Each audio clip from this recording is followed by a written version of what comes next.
যদি ইসকনের বিরুদ্ধে মুসলমানের জিহাদের ঘোষণা হয়ে যায়, যদি ইসকনকে বাংলার জমিন ছাড়াইতে ভারত যাইতে বাধ্য করা হয়, আর যদি জিহাদের ডাক এসে যায়, আল্লামা মামুনুল হক যদি তাদের বিরুদ্ধে হুঙ্কার দেয়, আল্লামা মামুনুল হক যদি তাদের বিরুদ্ধে জিহাদের ডাক দেয়, এ পূর্বহাটির মুসলমান জিহাদের ময়দানে গিয়ে নিজেকে জীবন দিতে কারা কারা রাজি আছো? দোয়া তুলে আল্লাহকে দেখাও, আল্লাহকে দেখাও।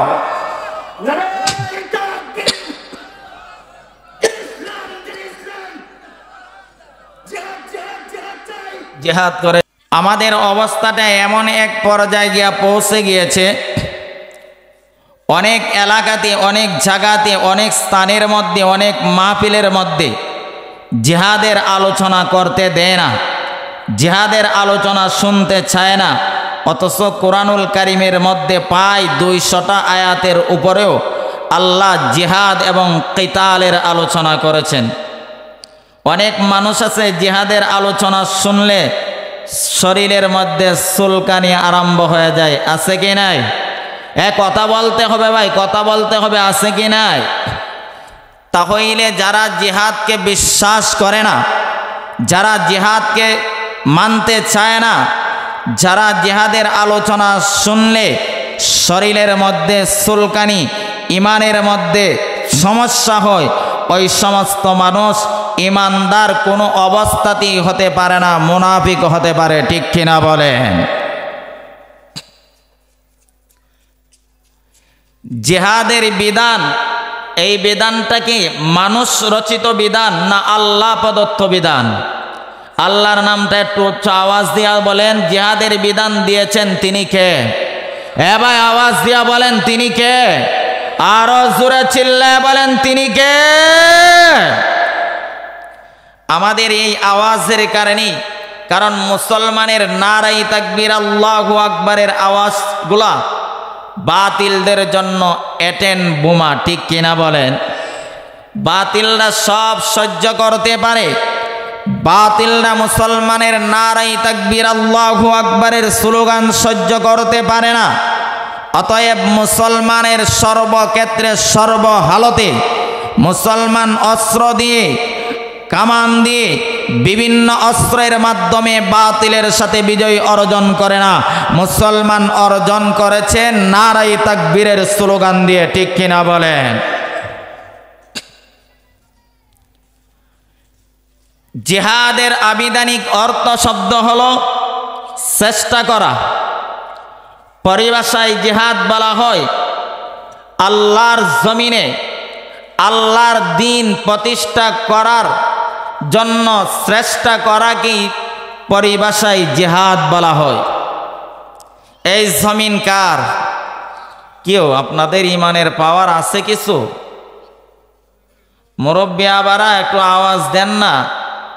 এই জমিন কার? আরো জোরে, এই জমিন কার?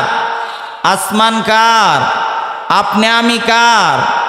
তাহলে আল্লাহর জমিনে আল্লাহর দ্বীন প্রতিষ্ঠা হোক, এটা আমরা চাই কি চাই না? কথা বলতে হবে, চাই কি চাই না? আল্লাহর জমিনে আল্লাহর দ্বীন প্রতিষ্ঠা করতে গিয়া যদি, আল্লাহর জমিনে আল্লাহর দ্বীন কায়েম করতে গিয়া যদি নিজে পাশির কাষ্টে ঝুলতে হয়, আল্লাহর দ্বীন আল্লাহর জমিন প্রতিষ্ঠা করতে গিয়ে যদি, আল্লাহর বিধান প্রতিষ্ঠা করতে গিয়া যদি নিজের তাজা রক্ত ঢেলে দিতে হয়, আল্লাহর জমিনে আল্লাহর দ্বীন প্রতিষ্ঠা করতে গিয়া যদি নিজের সন্তানকে এতিম বানাইতে হয়, আল্লাহর জমিনে আল্লাহর দ্বীন প্রতিষ্ঠা করতে গিয়া যদি নিজের বিধবা স্ত্রীকে বিধবা বানাইতে হয়, তাহলে মুসলমান ইসলামের জন্য, আল্লাহর জমিনে আল্লাহর দ্বীন প্রতিষ্ঠা করার জন্য জীবনের সবকিছু বিলীন করে দিবে, তারপর আল্লাহর জমিনে আল্লাহর দ্বীন প্রতিষ্ঠা করেই ছাড়বে। ঠিক কিনা বলে? আমাদের আওয়াজ ভাই অত্যন্ত প্রয়োজন।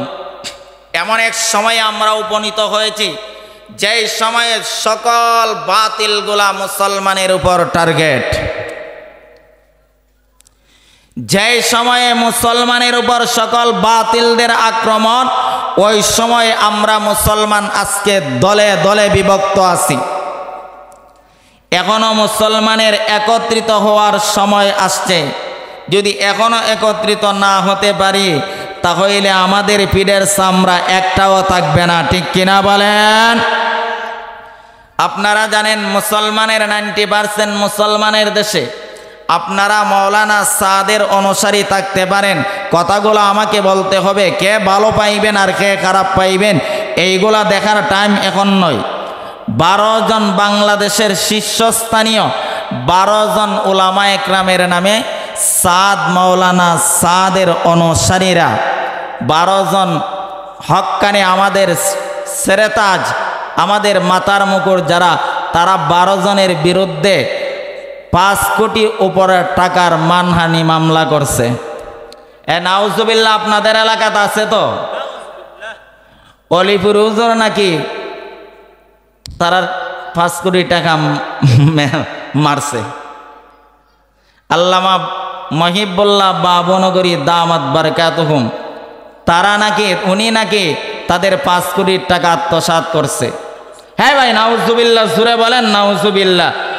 এই জানোয়ার গুলার কথা বরং শয়তানও অলিপুরে টাকা আত্মসাৎ করছে। আল্লামা মুহিবুল্লাহ বাবনগরী হাফিজাহুল্লাহ উনি টাকা আত্মসাৎ করছে। আল্লামা মাহফুজুল হক সাহেব দামাত বারকাতুহুম উনি টাকা আত্মসাৎ করছে। এইটা শয়তানও বিশ্বাস করে না, ঠিক কিনা বলেন? এটা হলো একটা চক্রান্তের শিকার। ইসকনরা যখন মুসলমানের আইনজীবীকে হত্যা করেছে তখন বাংলাদেশের নয় পৃথিবীর মুসলমানদের চেতনা, মস্তিষ্ক, ধারণাগুলা তখন ইসকনের প্রতি। ওই ইসকনের বিষয়টাকে দামাচাপা দেওয়ার জন্যে সাদের অনুসারীরা, সাদ হলো এই জমানার সবচাইতে বড় ভণ্ড, সাদ হলো এই জমানার সবচাইতে বড় গুমরা, সাদ হলো এই জমানার সবচাইতে বড় মৃত্যুকার বাটপার। ওই সাদের অনুসারীরা যারা আলেমদের বিরুদ্ধে মামলা দায়ের করেছে, আজকের মাহফিল থেকে সুস্পষ্ট ঘোষণা করে দিতে চায়, আল্লামা অলিপুরি তোমাদের টাকা আত্মসাৎ করে নাই। তোমরা এটার দ্বারা প্রমাণ করে দিয়েছ তোমরা ইসকনের অনুসারী, ইসকনকে সাপোর্ট করেছ। মুসলমানের ঘরে জন্ম নিয়ে এমন কথা বলতে পারে না, ঠিক কিনা বলেন?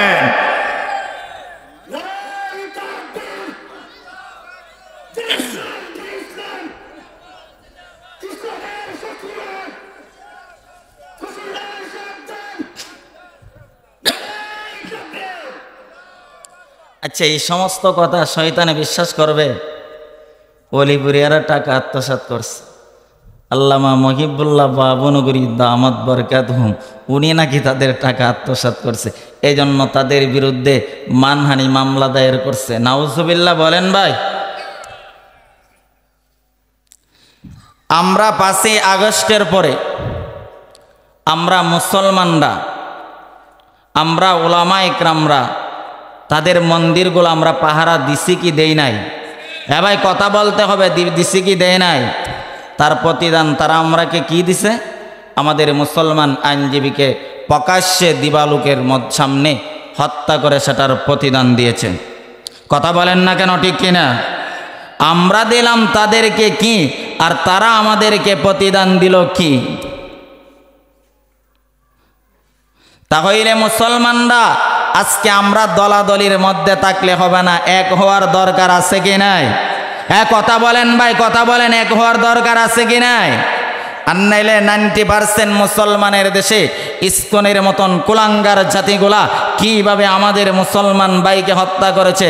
তার হত্যার কারণ হলো সে নবমুসলিম যারা মুসলমান মানে হিন্দু যারা মুসলমান হতো তাদের আইনজীবী, তাদের পক্ষে কথা বলাটা তার অপরাধ ছিল, এই কারণে প্রকাশ্য তাকে হত্যা করেছে।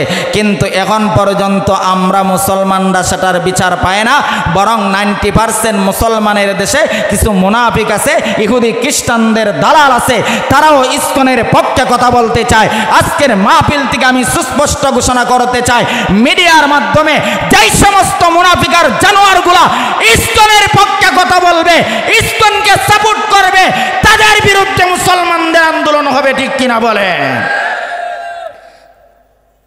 যারা সামনে ক্ষমতা যাওয়ার লোভ লালসা আশা আকাঙ্ক্ষা আছে, তাদের নেতা সে ইসকনের পক্ষে সবচাইতে বেশি দালালি করতেছে।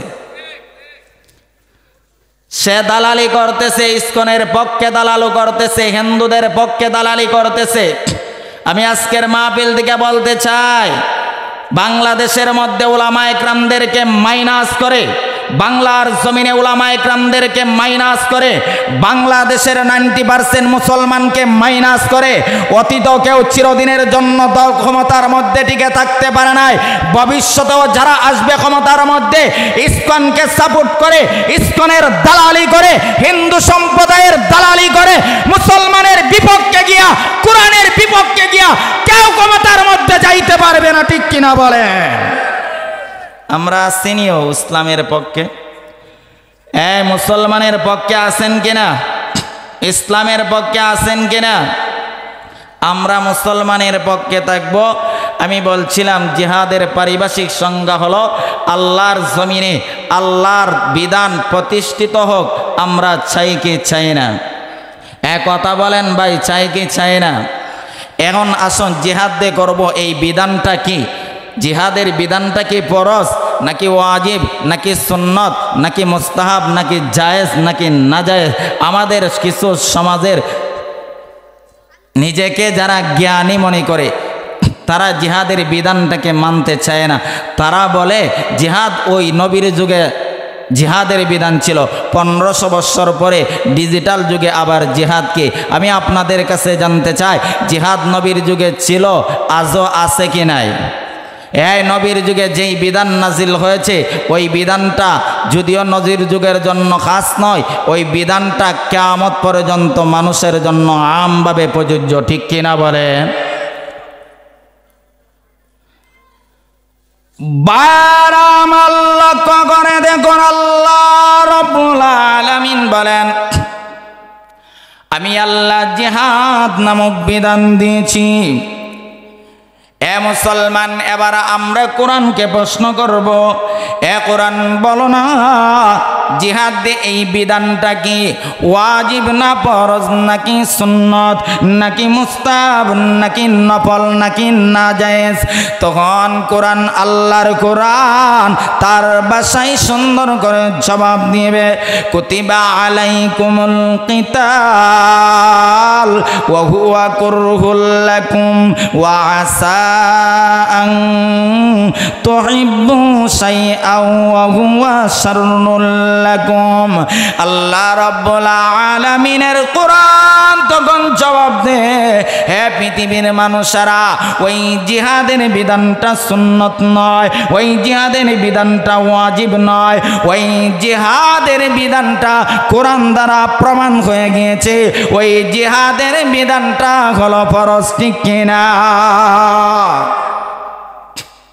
তাহলে আমরা কোরআন দ্বারা পাইলাম জিহাদের বিধানটা কি ওয়াজিব সুন্নত নাকি ফরজ? ভাই ওয়াজ বুঝেন? বুঝলে বলেন জিহাদের বিধানটা কি ওয়াজিব সুন্নত নাকি ফরজ? কথা বলেন না ভাই, ওয়াজিব সুন্নত নাকি ফরজ? যদি ফরজ হয়ে থাকে এই বিধানটার গুরুত্ব কম না বেশি? কথা বলে না কেন, কম না বেশি? তাহলে ওই যে বিধানটা আমাদের পালন করতে মানতে কোনো সমস্যা আছে? বারাম আল্লাহ করে দেখুন, আল্লাহ রাব্বুল আলামিন জিহাদের বিধানটাকে আল্লাহ ফরজ করে দিয়েছে। এখন আমাদের সমাজের কিছু মানুষ বলবে জিহাদের বিধান নবীর যুগে নাজিল হয়েছে, এখন তো নবীর যুগ নয়, 1500 বছর পর ডিজিটাল যুগে এই জিহাদের বিধান চলে না। আল্লাহর পয়গম্বর আমার কুতবার হাদিসের ভিতরে বলেছেন, আল জিহাদু মাদিন ইলা ইয়াউমিল কিয়ামা। তোমার নবী আমার নবী বলে, উম্মতেরা ভালো করে শুনে নাও রে, ওই জিহাদের বিধানটা কিয়ামত পর্যন্ত চলবে। যতদিন পৃথিবীর জমিনে ফিতনা থাকবে, যতদিন আল্লাহর জমিনের মধ্যে বেঈমান কাফেররা ইসলামের বিরুদ্ধে কথা বলবে, কোরআনের বিরুদ্ধে কথা বলবে, মুসলমানদেরকে নিয়ে ষড়যন্ত্র করবে, ততদিন আল্লাহর জমিনে আল্লাহর বিধান জিহাদ চলবে। ঠিক কিনা?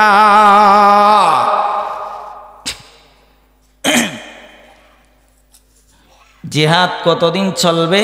যতদিন পৃথিবীতে ফিতনা চলবে, যতদিন ফিতনা আছে, যতদিন আল্লাহর জমিনে আল্লাহর দিন কায়েম না হয়েছে, ততদিন পর্যন্ত এই জিহাদের বিধান চলবে কি চলবে না? যে আমাদের সমাজের অনেক সুচিল যারা আসলে বুদ্ধিজীবী না, যেই জ্ঞানের দ্বারা আল্লাহ চিনে না, রসুল চিনে না, কোরআন চিনে না, ইসলাম চিনে না, উলামা ইকরাম চিনে না, তারা তো আসলে বুদ্ধিজীবী কোনোদিন হতে পারে। ইন্না ফি খালকিস সামাওয়াতি ওয়াল আরদি ওয়াখতিলাফিল লাইলি ওয়ান নাহারি লাআয়াতিন লিউলিল আলবাব। আল্লাহ রাব্বুল আলামিন বলে, তারা হলো সত্যিকার অর্থে জ্ঞানী, তারাই হলো বুদ্ধিমান, যারা আল্লাহর জমিনে আল্লাহর বিধান প্রতিষ্ঠা করার জন্য, আল্লাহর জমিনে আল্লাহর বিধান প্রতিষ্ঠা করার জন্য চেষ্টা করে, আল্লাহর জমিনে আল্লাহর বিধান প্রতিষ্ঠা করার জন্য শ্রম দেয়, তারাই হলো সত্যিকার মুমিন, তারাই হলো জ্ঞানবান মুমিন, তারাই হলো বুদ্ধিমান মানুষ। আমার নবী বলেছেন, আল কাইসু মান দানা নাফসাহু ওয়া আমিলা লিমা বাদাল মাউত। আমার নবী, আপনার নবী বলে, উম্মতেরা ভালো করে শুনে নাও, তারাই হলো বুদ্ধিমান, যারা দুনিয়াতে থাকা অবস্থায় পরকালের কবরের সামানা তৈরি করে, কবরের সামানা অগ্রিম পাঠায়া দেয়, তারাই হলো বুদ্ধিমান, ঠিক কিনা? কিন্তু আমাদের সমাজে বুদ্ধিমান হলো এরা, যারা একজন আরেকজনকে দিয়া লাগাইতে পারে, যারা টেবিলের নিচে দিয়া টাকা আনতে পারে, যারা সমাজের মধ্যে ফিতনা ছড়াইতে পারে, তাদেরকে আমাদের সমাজে বুদ্ধিমান মনে করে, ঠিক কিনা বলেন? আজকে মুসলমান 90% পৃথিবীর জমিনের মধ্যে 250 কোটির উপরে মুসলমান, তারপরও মুসলমান মার খাচ্ছে। এর কারণ মুসলমান দুইটা জিনিসকে ভুলে গিয়েছে। কয়টা জিনিস? ভাই কথা বলেন, কয়টা জিনিস? এক নম্বর, মুসলমান দুনিয়ার লোভমান হয়ে গেছে, দুনিয়ার প্রতি লোভমান হয়ে গেছে, দুনিয়াকে আপন মনে করতেছে, দুনিয়াওই সব কিছু এটাই মনে করতেছে। দুনিয়ার মুসলমান এইটা মনে করার কারণে আজকে মুসলমান বেঈমানদের হাতে লাঞ্ছিত আর অপমানিত, ঠিক কিনা বলেন? দুই নম্বর, মুসলমান মরণকে ভয় পাচ্ছে, মুসলমান মরণকে ভয় পায়, এই জন্য মুসলমান মার খায়। আর আপনারাও বর্ণিত বলবেন, হুজুর মরণরে তো ভয় করা এটা ভালো কথা না। ভাই, সত্যিকার মুমিন মরণকে ভয় পায় না, বরং সে চিন্তা করে আমি ঈমান নিয়ে মরতে পারবো কিনা, ঠিক কিনা বলেন? ঈমান নিয়ে মরতে পারলে সফল, আর ঈমান ছাড়া মরতে পারলে বিফল, ঠিক কিনা? فَمَنْ زُحْزِحَ عَنِ النَّارِ وَأُدْخِلَ الْجَنَّةَ فَقَدْ فَازَ।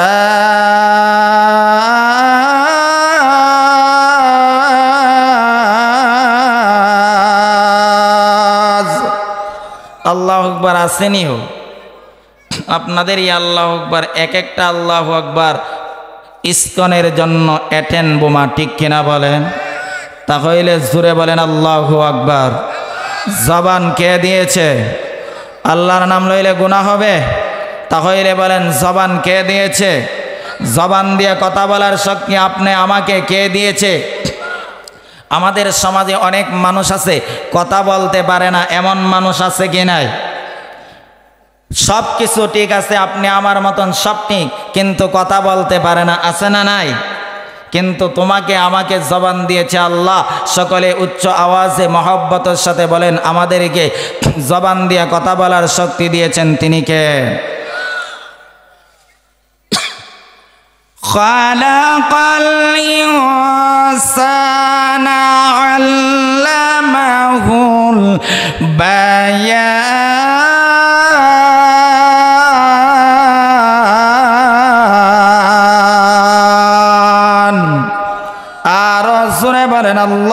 আকবার।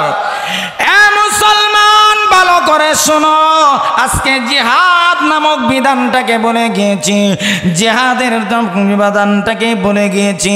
জিহাদ করতে আমাদের ভয় পায়, জিহাদের গুরুত্ব আমাদের কাছে নাই, কিন্তু সাহাবীদের কাছে জিহাদের গুরুত্ব ছিল কি ছিল না?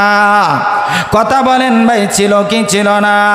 আল্লাহর পয়গম্বর দুজানের বাদশা নবী রাহমাতুল লিল আলামিন এতে মতার প্রান্তর দিকে নবীজি বিজয়ের মালা নিয়ে মদিনায় চলে আসছে। এমন সময় বেঈমান কাফেররা তাদের বেঈমান কাফেরদের জামাত নিয়ে আবারও মুসলমানদেরকে শেষ করে দেওয়ার জন্যে, মুসলমানদের মানচিত্র থেকে মুছে ফেলানোর জন্যে তারা তাবুকের প্রান্তরে একত্রিত হয়েছে। আমার পয়গম্বর এবার সাহাবীদেরকে বললেন, ও সাহাবীরা, তোমরা এবার জিহাদের ময়দানের জন্য প্রস্তুত নাও, জিহাদের ময়দানের জন্য প্রস্তুত নাও। আমার নবী মক্কা জীবনে শুধু মার খাচ্ছে, মার দেয় নাই। মদিনার জীবনে যখন বেঈমানরা আবারও মুসলমানের উপর আক্রমণ করার জন্য আসছে, তখন আল্লাহ রাব্বুল আলামিন বলে, হে পয়গম্বর মুহাম্মদ, মক্কার জিন্দেগিতে শুধু মার খাচ্ছেন, এখন মার খাওয়ার সময় নাই, পাল্টা আক্রমণ করার সময়। নবী গো, আপনি সাহাবীদেরকে জিহাদের ময়দানের ট্রেনিং দেন, জিহাদের ময়দানের প্রস্তুতি দেন, তারা যেন জিহাদের ট্রেনিং দেয়। ইয়া আইয়ুহান নাবিয়্যু হাররিদিল মুমিনিনা আলাল কিতাল। আল্লাহ রাব্বুল আলামিন বলেন, পয়গম্বর আমার, তাদেরকে জিহাদের ট্রেনিং দেন। আমার নবীজি বেঈমান কাফেরদের মোকাবেলা সাহাবীদেরকে জিহাদের প্রস্তুতি দিচ্ছেন। এমন সময় আল্লাহ রাব্বুল আলামিন বলেন, ইনফিরু খিফাফাও ওয়া থিকালাও ওয়া জাহিদু বিআমওয়ালিকুম ওয়া আনফুসিকুম ফি সাবিলিল্লাহ। এবার পয়গম্বরের কাছে জিবরাইল আয়াতে কারিমা নাযিল করেছেন। আয়াতে কারিমা নাযিল করে নবীকে জানায় দেয়, হে পয়গম্বর, আপনি সাহাবীদেরকে নিয়ে জিহাদের ময়দানে রওনা হয়ে যান।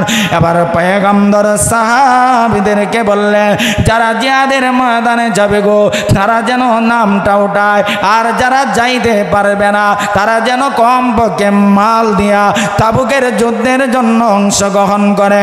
এমন সময় পয়গম্বরের সাহাবীরা, তাবুকের যুদ্ধটা অত্যন্ত কঠিন এক মুহূর্ত হয়েছিল, যেই সময়টা মুসলমানরা সারা বছর ফসলের কোনো আপ নাই, আয় নাই, কোনো ব্যবস্থা নাই। যখন তাবুকের ডাক এসে গিয়েছে, এমন সময় শুধু মুসলমানরা ফসল করে আনবে, এমন সময় জিহাদের ময়দানের ডাক এসে গিয়েছে। তখন সাহাবীরা নাম উঠাইতে আরম্ভ করেছে, কিছু সাহাবীরা নামও উঠাইছে, আবার জিহাদের ময়দানের জন্য তাদের মাল পর্যন্ত দিয়ে ফেলেছে। আল্লাহর পয়গম্বর যখন এলান করে দিলেন, ঘোষণা করে দিলেন, তখন সাহাবীরা জিদে তো নামটা উঠাইতেছে লিস্টের মধ্যে, আবার মালও দিতেছে। খলিফাতুল মুসলিমিন হযরতে আবু বকর সিদ্দিক রাদিয়াল্লাহু তাআলা আনহু ঘরের মধ্যে যা ছিল সবগুলা নবীর সামনে হাজির করেছে। সুবহানাল্লাহ। নিজে তো শরীরে জিহাদের ময়দানে যাবে, নাম তো ওটাইছি, আবার যে মালগুলা ঘরে ছিল ওই মালগুলা দিয়েও নবীর জিহাদের ময়দানে তাবুকের যুদ্ধে অংশগ্রহণ করেছে। আল্লাহু আকবার বলেন, আল্লাহু আকবার। বারবার এবার জিহাদের ময়দানের দৃষ্টির মধ্যে নাম উঠাইতেছে। এমন সময় একজন মহিলা তার কোলের নবজাত সন্তানকে নিয়ে নবীর সামনে হাজির হয়েছে। এবার সাহাবীরা ডেকে ডেকে বলে, এ মহিলা, জিহাদের ময়দানে নেওয়া যাবে না, নেওয়া যাবে না, নিষেধ, কোনো মহিলাকে জিহাদের ময়দানে নেওয়া যাবে না।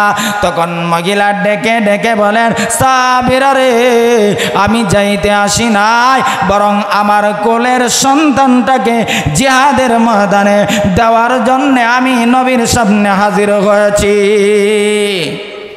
সুবহানাল্লাহ। আসেনি? কে আছেন বর্তমানে? একজন মুমিন দাঁড়ায় বলেন তো, কে আছেন এমন কথা বলবে, আমি যদিও যাইতে পারবো না, কারণ মহিলা তো পারমিশন নাই। আবার কুলের সন্তানটা জিহাদের ময়দানে দিয়ে নিজে জিহাদের সওয়াব অর্জন করতে চায়। মা বলেন সাহাবীরা জিহাদের ময়দানে আমার সন্তানটা কুলের সন্তানটা যদি শাহাদত বরণ করে কিয়ামতের ময়দানে আমি শহীদের মা হইয়া আল্লাহর আদালতে উঠব। আল্লাহু আকবার বলেন, আল্লাহু আকবার। কি তাদের কি স্পৃহা আর কি জজবা জিহাদের প্রতি ছিল। আমাদের তো এর ন্যূনতম জিহাদের প্রতি স্পৃহা নাই। আমরা মরণকে ভয় করি। যদি আমাদের স্পৃহা জিহাদের প্রতি আগ্রহ আর স্পৃহা থাকত, জিহাদের প্রতি যদি আমাদের আগ্রহ আর স্পৃহা থাকত, তাহলে 90% মুসলমানের দেশে ইসকনরা কমপক্ষে কথা বলতো না। কথা বলেন ঠিক কিনা বলেন? আমাদের দুর্বলতা মুখ দিয়েও প্রতিবাদ করি না, হাত দিয়েও করি না, যার কারণে আমাদের উপর দিনের পর দিন একটার পর আরেকটা শুধু মুসিবত আসতেই আছে, মাজিমত আসতেই আছে।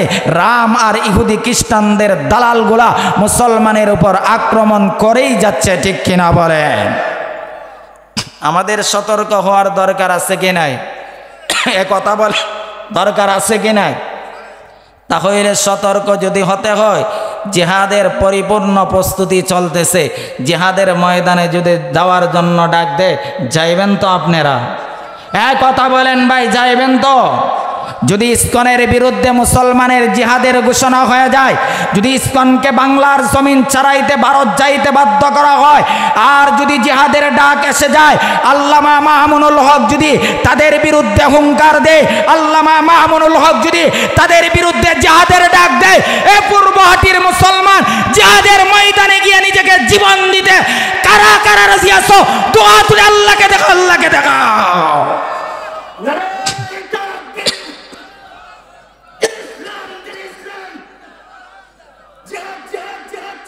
জিহাদ করে